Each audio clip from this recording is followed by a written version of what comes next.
Alright, you guys, welcome to today's video. So we are doing a little bit of a color correction.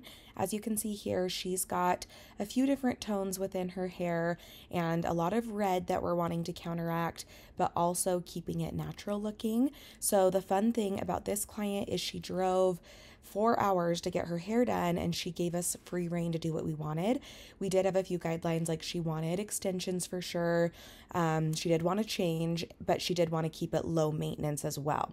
So we decided to do a little bit of a dimensional color. Her natural coming in is about a level 5. So to keep it the most low maintenance it can be without just being a solid all over color, I figured we would match her base to her natural, give her some highlight so that she feels like she has some dimension and some fun things in there, and then counteract the red and then add extensions. So what I did here is I did a few highlights in the front for that money piece fringe area, and I was using Redken Flash Lift with 20 volume, and I am just doing a few of these back to back to brighten up that front.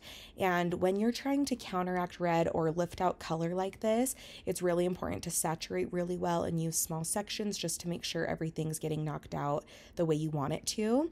Luckily, she did have professional color on her hair, so we weren't working with box dye or anything. So I'm doing that step right here, and then I also did a few more highlights. I did like 5 on each side and like 4 in the back, basically just around the crown of her head to give her that dimension, and then we're counteracting and coloring everything else. So back here and everywhere where we have a dropout from a foil, we're doing this root color, and that is the formula on the screen. And then we're doing a mids to ends color because we have to use 2 different formulas so that we can counteract the reds from the mid to ends and then deepen the base that matches her natural since she has that regrowth, and that is the formula right here on the screen. If I were to put the mids to ends formula on the root, it just would not do the same thing because we have a lot of ash tones in there, and that's not what we're looking for on the root. It's just to counteract the red. After that all processed for about 45 minutes, we took her to the bowl, and this is the formula we used for the root shadow. This is basically just to make all of those highlights blend in with the root color we had done before, and we have a little NA in there just to counteract warmth while lifting. I knew that lifting out that red wasn't going to be perfect the first time. She's definitely still warmer, but it's okay. It's a process. She understood it, and I still think it turned out great and looks beautiful.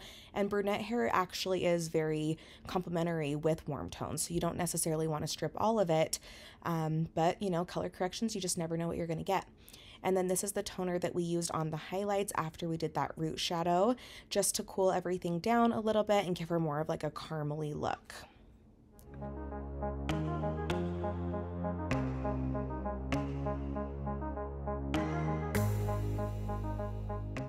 After the color, we added in extensions, and we just did 1 row of J-tides because she kind of had an A-line that was a little bit stacked in the back, so she had shorter hair underneath, and because of that, I didn't want to do 2 or 3 rows because her hair was just not long enough to hold that. But if I did that row right in the center, a little higher in her head, the hair was long enough there.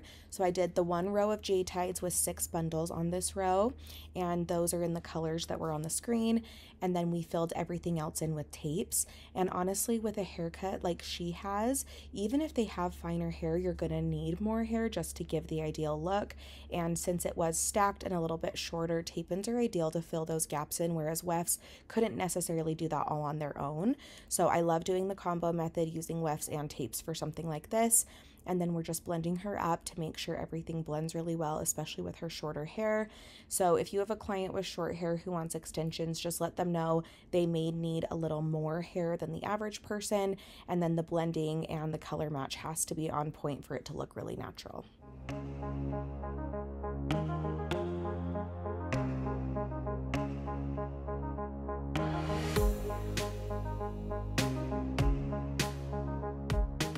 I love the way this turned out. I think it's really pretty for her skin tone. She does need warmth for her skin tone, so I think this is the perfect amount, and I love that the extensions just gave her the long, luscious hair she's been wanting.